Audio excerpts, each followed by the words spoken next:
Restez informés chaque jour avec Scoop FM. Désormais, suivez nos journaux sur nos chaînes partenaires à Lubumbashi sur Sky Radio, la 97.7 MHz, à 6h, 9h, 12h, 15h, 19h et 21h. Suivez-nous également sur la radio communautaire Moïseni chaque jour à 9h05, 10h03 et 21h juste. Le journal du Scoop FM passe aussi sur Kipushi 24 Radio à 8h30, 12h30, 16h juste, 18h30 et 21h30. Retrouvez-nous également sur Vox Congo. Téléchargez dès maintenant l'application Vox Congo pour rester informé en temps réel.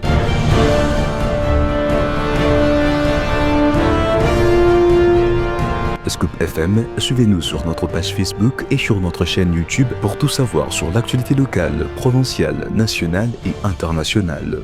Scoop FM, la neutralité réelle. La neutralité réelle.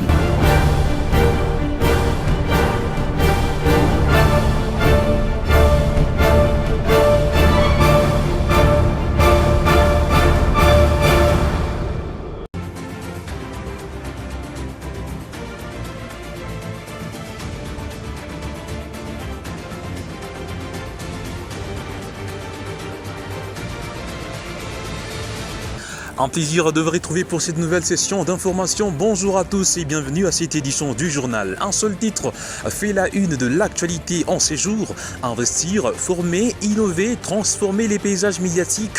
Tel est le thème de cette 11e édition des marathons de la presse qui a débuté ce vendredi 26 septembre 2025 avec une masterclass des hautes factures qui a réuni au siège de l'Assemblée provinciale du Haut-Katanga le professionnel des médias. Quelques-uns se sont livrés au micro des Scoop FM. Vous les suivrez dans ces journaux. Bienvenue à toutes et à tous. Tout d'abord, après sa démission déposée le 22 septembre 2025 et annoncée officiellement devant la plénière, le président honoraire de l'Assemblée nationale, l'honorable Vital Kamerhe, a procédé le jeudi 25 septembre à la cérémonie des remises et reprises avec le premier vice-président. De précision dans cet élément. Après sa démission déposée le 22 septembre 2025 et annoncée officiellement devant la plénière, le président honoraire de l'Assemblée nationale, l'honorable Vital Kamerhe, a procédé à la cérémonie des remises et reprises avec le premier vice-président Isaac Jean-Claude Tshilumbai le jeudi 25 septembre 2025 au Palais du Peuple. Cette cérémonie solennelle marque le départ définitif de Vital Kamerhe de la tête du bureau de la Chambre basse du Parlement. Conformément au règlement intérieur, la fonction sera désormais assumée par le premier vice-président Isaac Jean-Claude Tshilumbai en attendant l'élection d'un nouveau président par la plénière. Dans son mot des circonstances, l'honorable Vital Kamerhe a souhaité bonne chance à ses collègues députés ainsi qu'au premier vice-président Jean-Claude Tshilumbai, appelé à diriger l'Assemblée nationale durant cette période intérimaire jusqu'à la plénière d'installation de son successeur. Il a confié qu'il partait avec beaucoup de souvenirs de l'ensemble du bureau et a encouragé son successeur à défendre avec fermeté le président de la République, Félix Antoine Tshisekedi Tshilombo, ainsi que les intérêts supérieurs de la nation. Je voulais vous dire que les affaires de l'État continuent, les hommes passent, les institutions restent. Je vous souhaite bonne chance pour la période que vous aurez à gérer cette grande institution, la deuxième de la République. Bonne chance aussi pour la plénière ou les plénières qui auront consacré ma succession ici à ce poste de président de l'Assemblée nationale. Je suis parti avec beaucoup de souvenirs heureux ici. C'est pas la première fois que je parte. Je souhaite bonne chance aux autres. Merci pour l'amour et la collaboration dont vous m'avez témoigné. La République passe avant tout.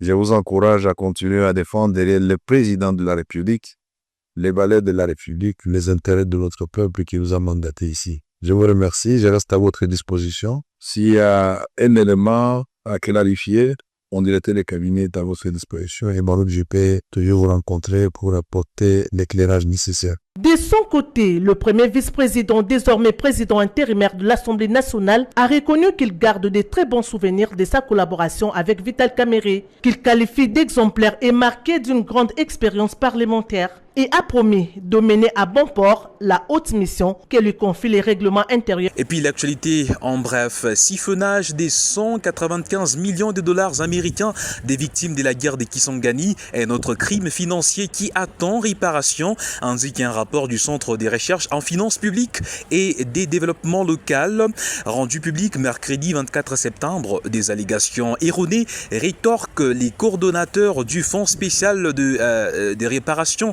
et d'indemnisation des victimes des activités illicites de l'Ouganda en République démocratique du Congo ou de leurs, bien évidemment, ayant droit. Les rapports a été publié à l'issue d'une enquête menée sur la gestion de ces montants par la Frivao, encaissés de janvier 2022 à décembre 2024, selon CREFDEL, voulais-je dire, sur un total de 105 millions de dollars qui devraient financer les indemnisations des victimes de la guerre de Kisangani. Frivao n'a versé jusqu'au 8 octobre 2024 des indemnités au personnel victime qu'à hauteur de 2 millions de dollars américains. Aucune loi des finances de l'année et des redditions des comptes ne retrace l'encaissement de ces montants dans le compte de l'État, et Frivao, en tant qu'organisme public, n'apparaît pas dans les documents budgétaires votés par le Parlement et promulgués par le président de la République, note l'ASBEL, a rapporté Radio Okapi. Et puis encore dans ses débuts, les commissaires provinciaux de la police du Haut-Katanga, Blaise Kilimbalimba, a tenu sa première parade trimestrielle depuis sa prise des fonctions jeudi 25 septembre 2025.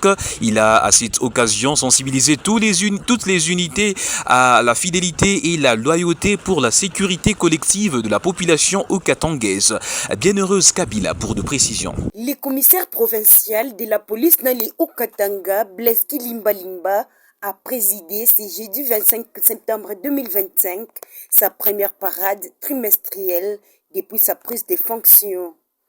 Pour ces 100 premiers jours, le commissaire divisionnaire Blaise Kilimbalimba a précisé que la réduction des cas de l'insécurité fait partie de ses actifs, rappelant la collaboration entre les services avec objectif d'assurer la sécurité de la population.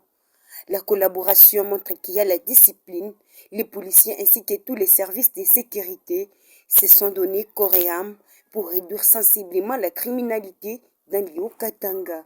Nous sommes à un niveau et cette rencontre d'aujourd'hui va nous permettre encore de réduire davantage jusqu'à 10 à 15% des cas, a-t-il dit ce jeudi lors de cette parade trimestrielle tenue au stade Frédéric Kibasa Maliba.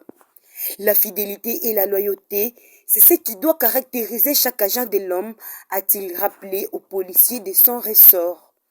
L'objectif était d'évaluer nos actions pendant cette période, et cela entre nous et les services de sécurité.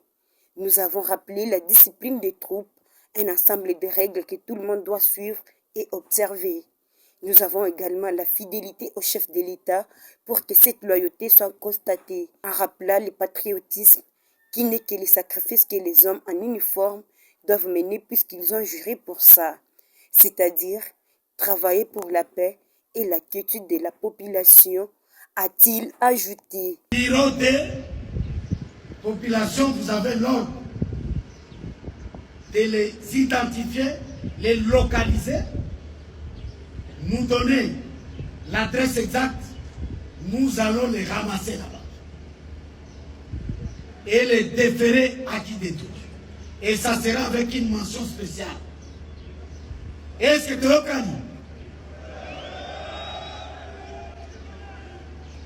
Otoyebi Bureau D, c'est un département chargé de surveiller le comportement nyoso antipatou. Mais à l'occasion d'une masterclass organisée dans le cadre de la 11e édition du marathon de la presse ce vendredi 26 septembre 2025, le maire de Lubumbashi, maître Patrick Kafwimbi, a lancé un vibrant appel à la presse locale pour accompagner les actions de la ville et contribuer au changement des mentalités des Louchois.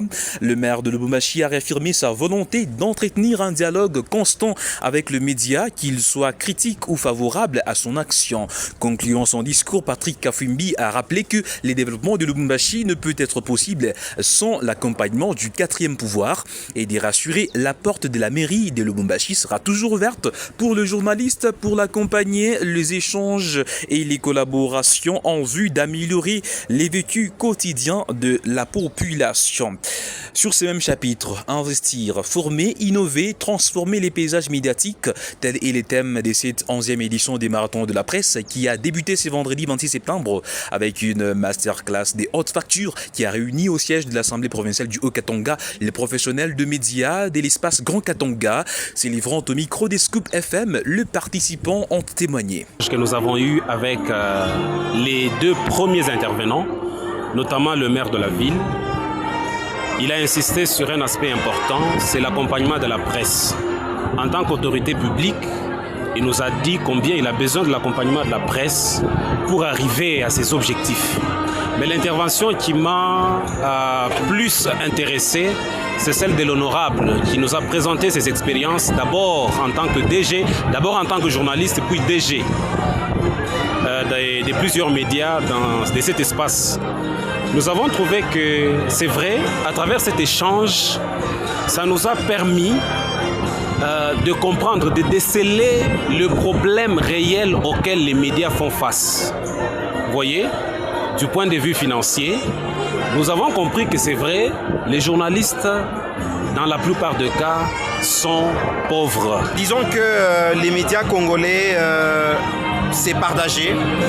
Ils sont rentables, oui, mais cette rentabilité, moi je crois qu'elle demeure ou alors elle est devenue beaucoup plus faible au départ ou par rapport à un certain moment. Surtout avec les booms miniers, à l'époque du boom minier ici à Lubumbashi, les médias, on a vu que les médias étaient beaucoup plus rentables qu'actuellement. Avec l'avènement des réseaux sociaux, je crois que la rentabilité a peut-être baissé. Au lieu de dire que ce n'est pas rentable, moi je dirais que la rentabilité a totalement ou alors considérablement baissé. Il faudra beaucoup plus travailler et les stratégies que nous attendons bien sûr avec les autres panélistes, ces stratégies-là pour rendre encore cette rentabilité beaucoup plus grande pour que les médias retrouvent leur place. Terminons ce journal par cette information. Des conditions d'hygiène alarmantes ont été constatées dans certaines boulangeries de Lubumbashi, notamment dans les environs du marché Mimbulu à Machipicha. Des sacs de pâtes douteuses infestés des mouches et entreposés en même les sols ont été découverts dans une boulangerie fonctionnant en dehors des normes sanitaires requises. De précision dans cet élément. Des pâtes remplies dans des sacs impropres, envahies des mouches et abandonnées à même le sol, visiblement destinées aux poubelles, car dégageant une mauvaise odeur et dont la couleur est jaunâtre, tout porte à croire que cette pâte est avariée. Malheureusement, ces mélanges en état de putréfaction attendent la cuisson en pain ou autre pâtisserie destinée à la consommation humaine. Voilà les conditions dans lesquelles cette boulangerie, située non loin du marché Mimbulu, du côté Machipicha, produit ses pains. Ici, aucune règle d'hygiène n'est respectée, tout est humide et sombre. L'autorité urbaine, Patrick Kafwimbi, a ordonné à ses services de sceller cette boulangerie qui exerce sans se conformer aux exigences sanitaires. Un peu plus loin, dans une autre boulangerie, les conditions de travail sont presque similaires. Les agents, chacun dans sa tenue, sale à vue d'œil, manipulant la pâte à main nue et utilisant une eau insalubre pour les mélanges. L'autorité urbaine interpelle les responsables de la boulangerie aux notions d'hygiène.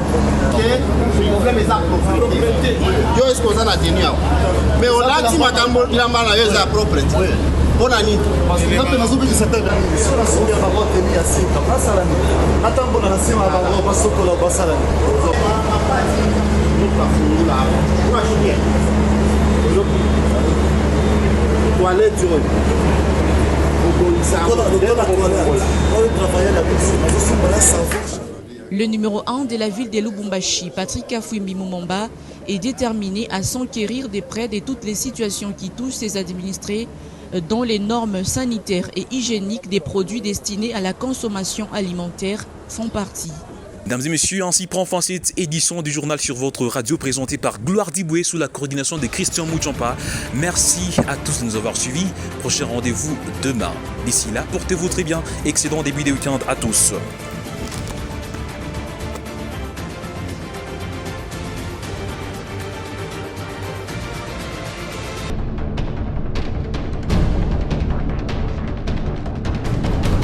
Restez informés chaque jour avec Scoop FM. Désormais, suivez nos journaux sur nos chaînes partenaires à Lubumbashi sur Sky Radio, la 97.7 MHz, à 6h, 9h, 12h, 15h, 19h et 21h. Suivez-nous également sur la radio communautaire Moïseni chaque jour à 9h05, 10h03 et 21h juste. Le journal du Scoop FM passe aussi sur Kipushi 24 Radio à 8h30, 12h30, 16h juste, 18h30 et 21h30. Retrouvez-nous également sur Vox Congo. Téléchargez dès maintenant l'application Vox Congo pour rester informé en temps réel.